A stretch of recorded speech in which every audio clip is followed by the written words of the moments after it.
clever. Remember that the devil's clever.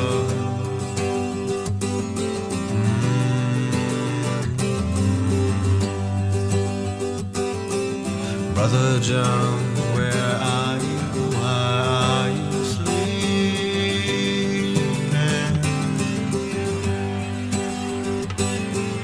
Brother John, why are you? Where are you sleeping?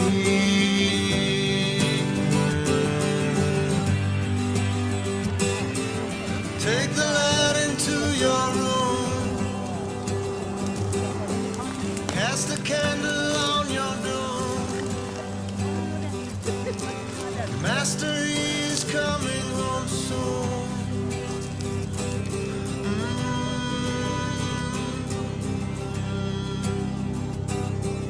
Brother John, how are you? Why are you sleeping?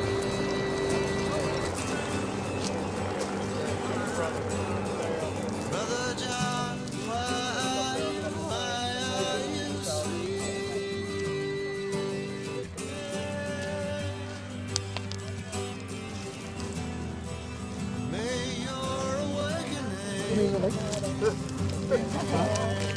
Just hold.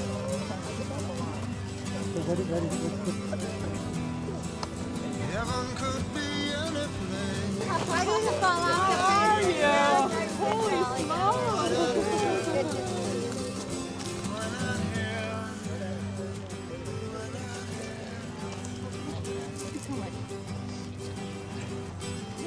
Hi everybody. I want to thank everybody for coming.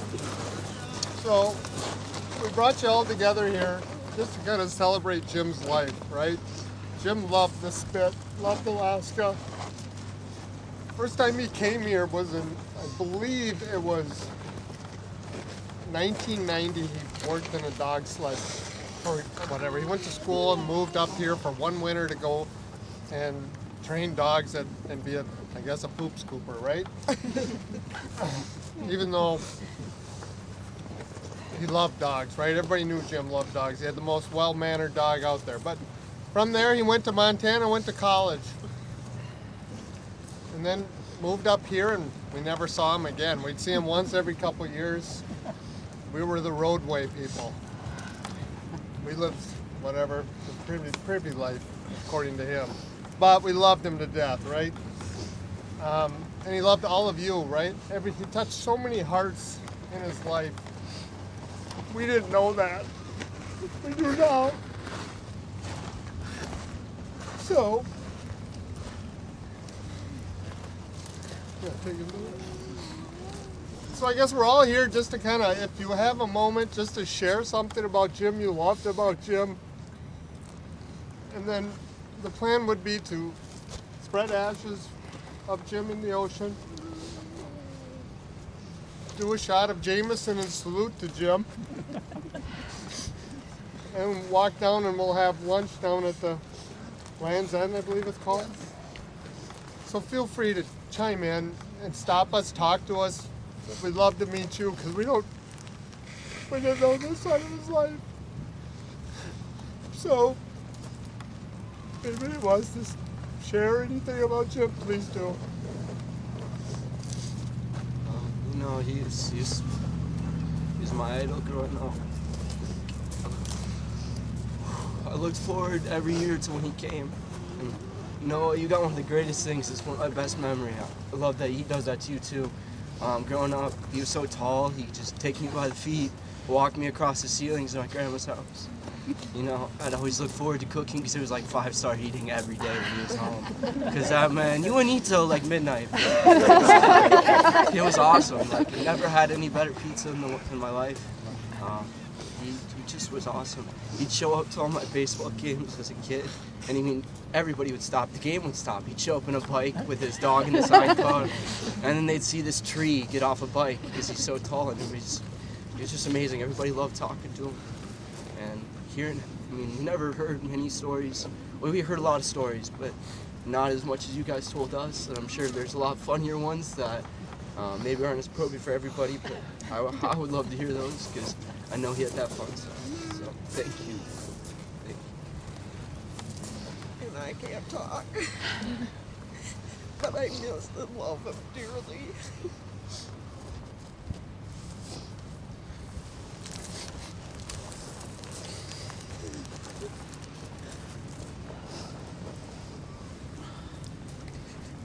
Well, I met Jim in Wallach. I was the principal at the school there, and so we had kind of a teacher-principal relationship. But Jim, I remember after my interview there, he met me in the office and shook my hand and said, "I really hope you get this job." And it was just such a warm feeling. And over time, I had some difficult times, and Jim always had my back. He was always the person I could really, really trust.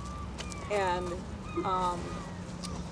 likewise, Jim had some pain and some agony at a particular time while I was there, and I helped him through some difficult times.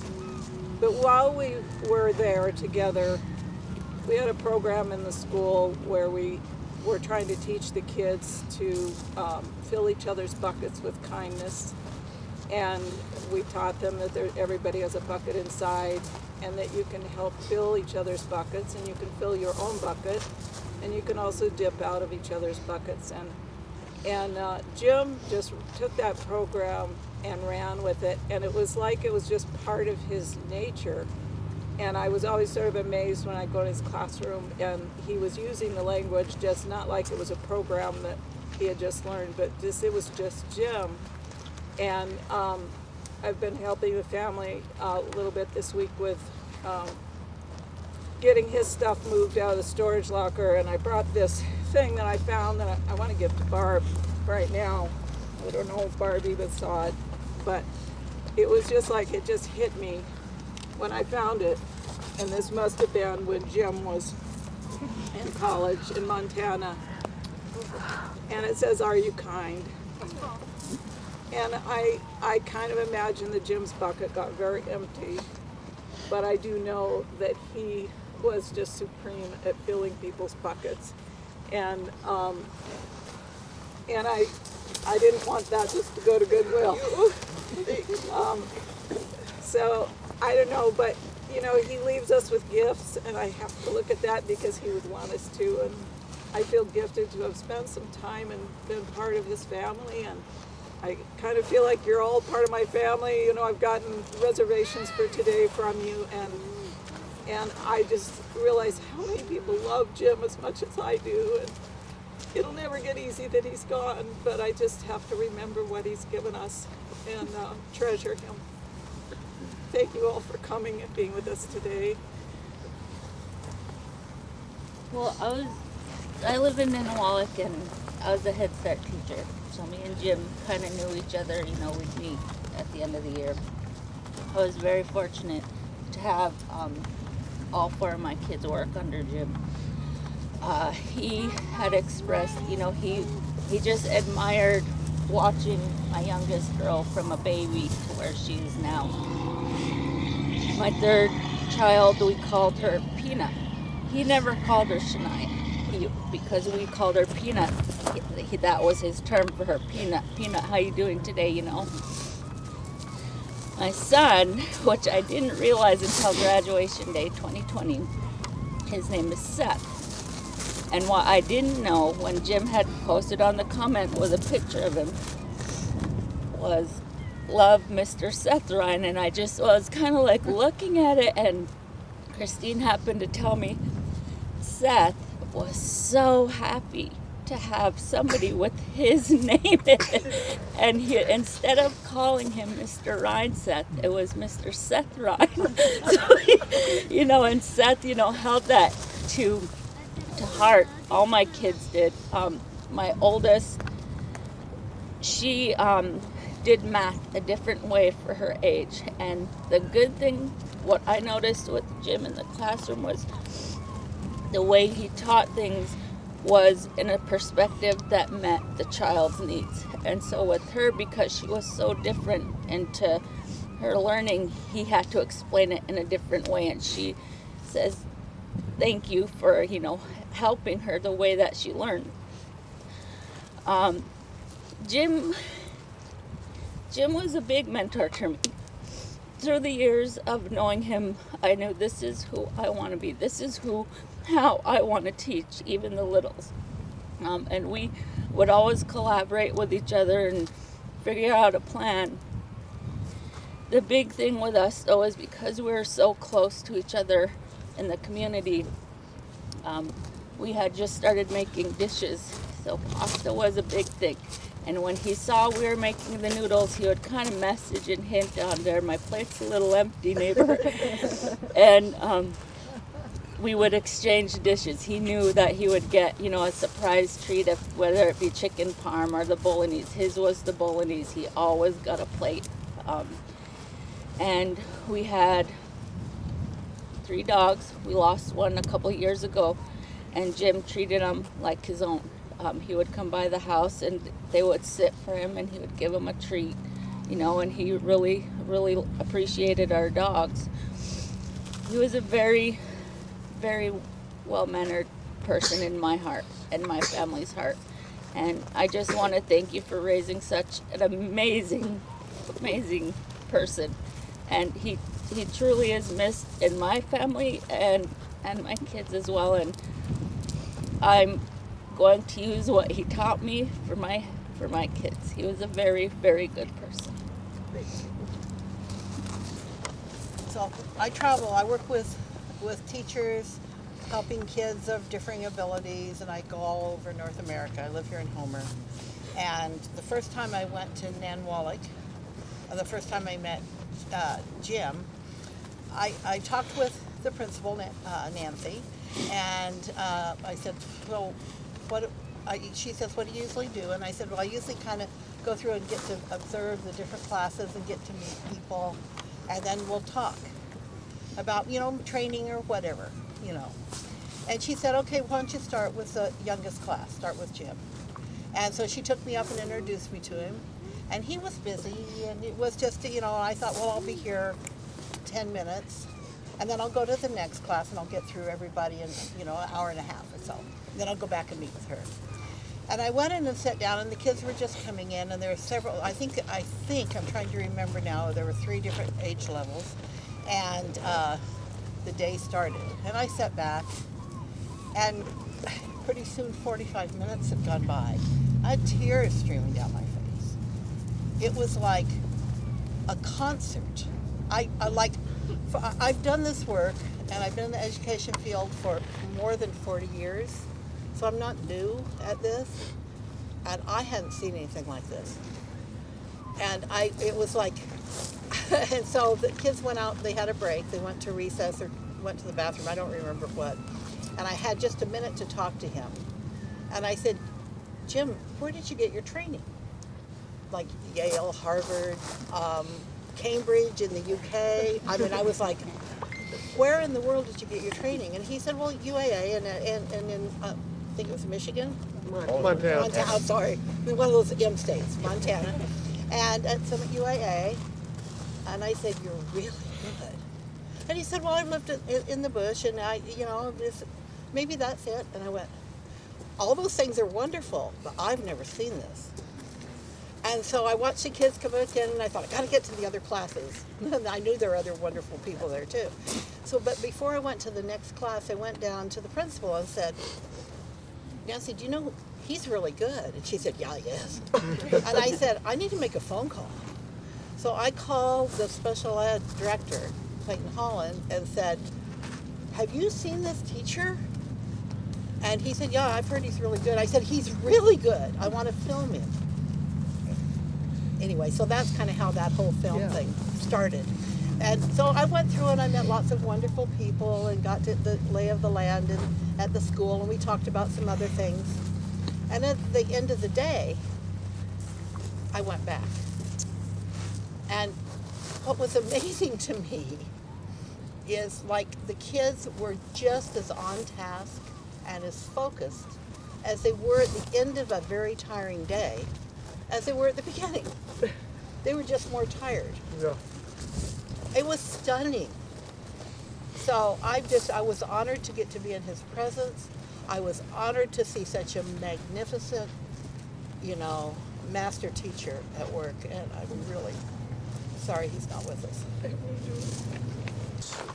It gets harder and harder, like as the days went on after it happened, and then I realized he did it in his own way, just like a lot of people brought up in the last couple of days. He lived his life in the way he wanted to live, and he went out the way he wanted to go, and it's almost more comforting that way, in the fact that I understand that he did it the way he wanted to, and he lived his life to the fullest, to be quite honest. Like, I looked up to that guy every day. Like, the man lived out of his, like, to me it's crazy, but living out of his trailer all summer long, every day, living on a cot.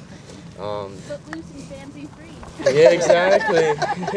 A summer gypsy. Yeah, and just to be able to, in 2019 was like the first time we'd really ever came up here to see him. And we came and we rented an RV, and he brought us on some crazy trails. Probably an RV will never ever be again, or ever had been in the first place. Never been. But we made it through, and honestly, it was probably the best trip of my lifetime. I learned a lot about him. I got to spend hours and hours in the car just driving around in Alaska, and it was really cool. And then we went rafting while we were here. And we went, actually almost died while we were rafting. We flipped. With the 7-year-old mother. Yeah, it was us, and then him and my mom, and we all took it like champs in the end, and nobody ever wants to go again, that's for sure. But he was just a ray of sunshine to be around. I mean, just always had a smile on his face, like everybody's been saying. He always tried to lift everybody up.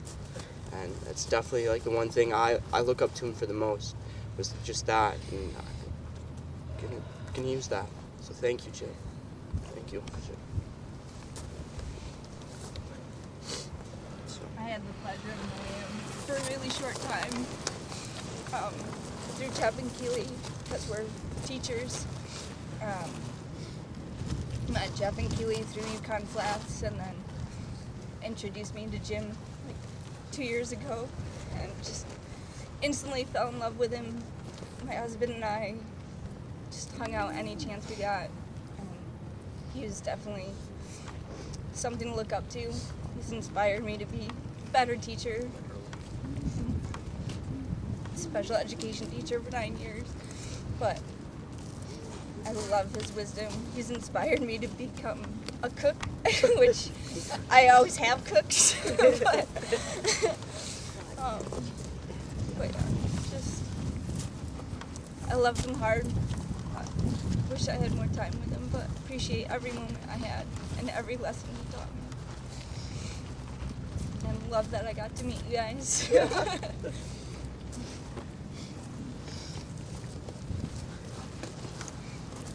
Jim had incredible attention to detail, as well as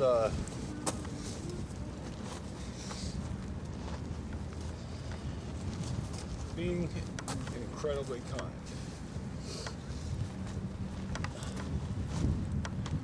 He was a gentle giant who passed no judgment. So my name's Chris, and I taught with Jim in Shungnak. Knew him for a few years, teaching with him in Shungnak. Knew him for several years, teaching in Northwest Arctic. And my wife, Maureen, she told me this story because she witnessed this, and Jim in action, and it kind of illustrates the point. But he passed no judgment on anybody, and as being an incredible teacher, he had, incentives. He knew how to react to each individual child. 6'6", and they're, 2 foot. And, and so the kids got an award, and there was one boy particularly who, in the prize box, there was this Barbie doll. And, a boy and a Barbie doll, and the stigma, like, you can choose that if you want, because Jim knew that he really wanted that Barbie doll, but he was conflicted with, should he take Spider-Man or the Barbie doll? And Jim's like, you can take the Barbie doll if you want, and so, Jim, he did everything, hard, He did everything to the fullest. He had incredible attention to detail, and he was nothing but love in the classroom and out. And you know, one time he organized this Valentine's dinner, you know, for the ladies, and so the three of us guys who you know had three wonderful ladies. You know, we had scallops and crabs and steaks, and you know, he cooked it all, and it was a wonderful Valentine's smorgasbord way up there in Shungnak. And, you know, but he did everything hard, and those memories, you know, it's so great. It's like the memories puzzled together what he was all about, and he is with us. He's going to remain with us, you know, and as we move forward, it's like, well, what would Jim do? You know, because he could talk to the littlest of the kids, but you take him to the bar and start shooting shots and playing pool, and he gets his turn skipped, man, it's ready to throw down. You know, he was fair to the bitter end with all those other people who weren't. And, I mean, those are just some of the things I love about him.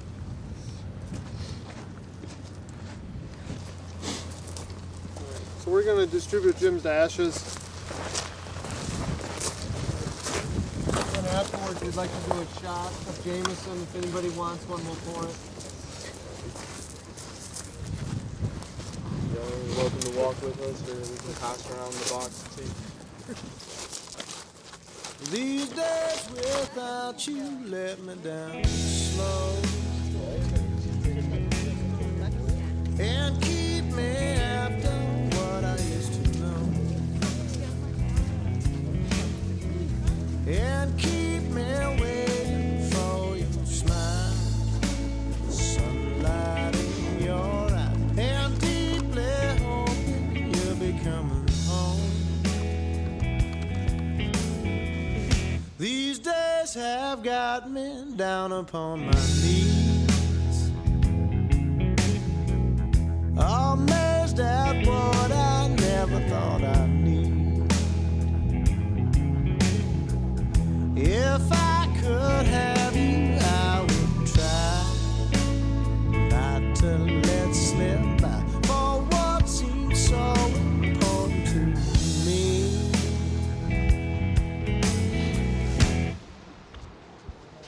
And when I wake up, I reach over for you. My mind won't stray, 'cause I'm trouble for you. These days I'm counting on the sun to take and find me dreaming that you're going away. And wait till you come along. Lord, I've been so wrong and sorry for the things I didn't say. And when I wake up, I'll reach over for you. My mind won't stray, 'cause I'm trouble for you.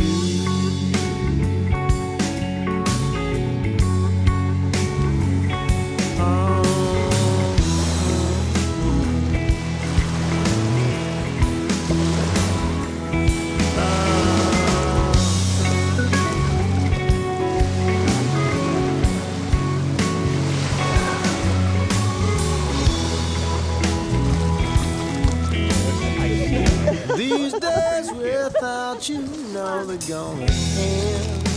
So what I'd like to do on a count of three, I'd like you to say skull. Jim loved to say skull, right? All right, 1, 2, 3, skull! And what I can't see, I will find. Will not lose its shine. And what is broken, time is gonna mend. And when I wake